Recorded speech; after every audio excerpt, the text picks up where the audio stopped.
started working with Phil, we did some cuts on that John Lennon rock and roll album that he did, which were phenomenal.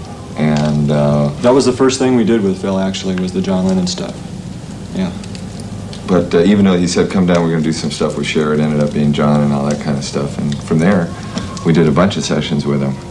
And really got into, like, really deeply production, which we really hadn't considered at that time, which was a whole new game. And to see it done that way was just different.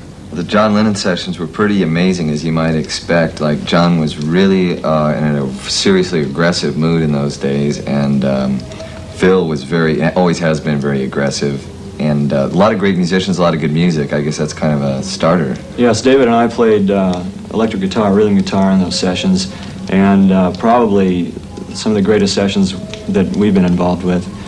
The artistic tension was really present there between John and Phil. They worked well together, and the chemistry was there, but there was also, like I say, a tension between the two of them. I think it was an artistic tension of one wanting to go one way and one wanting to go the other way, and you usually have that with any artist-producer relationship, but with those two people, it just got very intense. It started out with John asking Phil, or telling Phil, like, I just want to be like Ronnie Spector, like, go for it.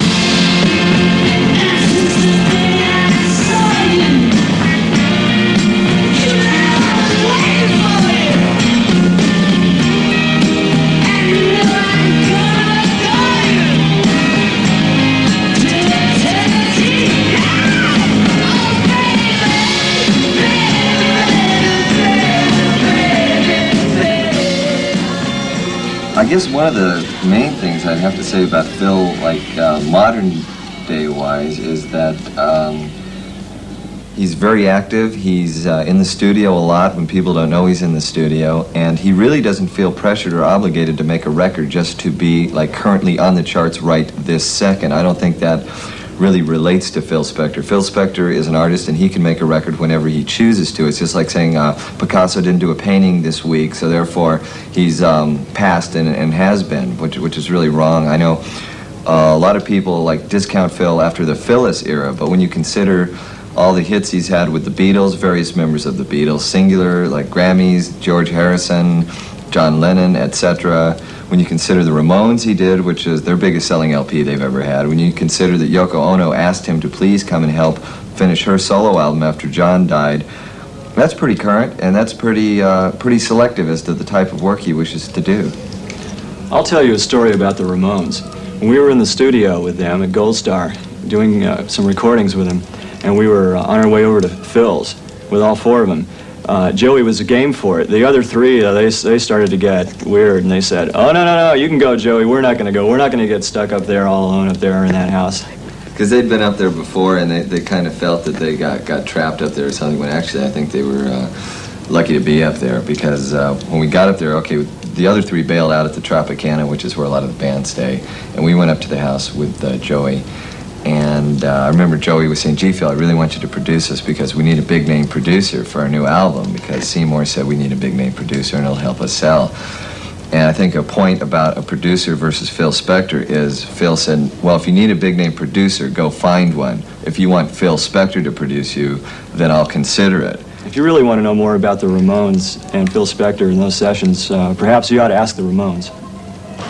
Well, working with Phil is very difficult because I guess he's a perfectionist, so he likes to spend a lot of time redoing things and re-listening, and it's very time-consuming. It becomes very hard for rock and roll's got to be spontaneous and done a little faster. I like beauty to be instant, not to be labored over, and I don't like music to be a hustle. I think we can adequately go into a studio and do it, and not just be frustrated, and Phil seemed to be frustrated with us. I think he's frustrated with himself, really.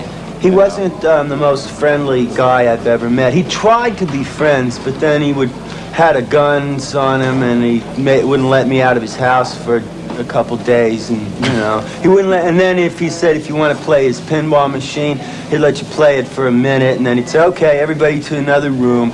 And I never met anyone like him, and I hope No, he's just too difficult to work with, and it's too costly and time-consuming. And in the 1980s, you can't spend. I mean, the opening chord to a song of Rock and Roll High School, he spent 12 hours sitting there listening to that same chord over and over again. I mean, it's just not worth it. Then nobody else could hear the difference. The chord came out sounding okay, but 12 hours worth ain't really worth it, you know? You just go crazy. You would be as crazy as him if we worked with him again.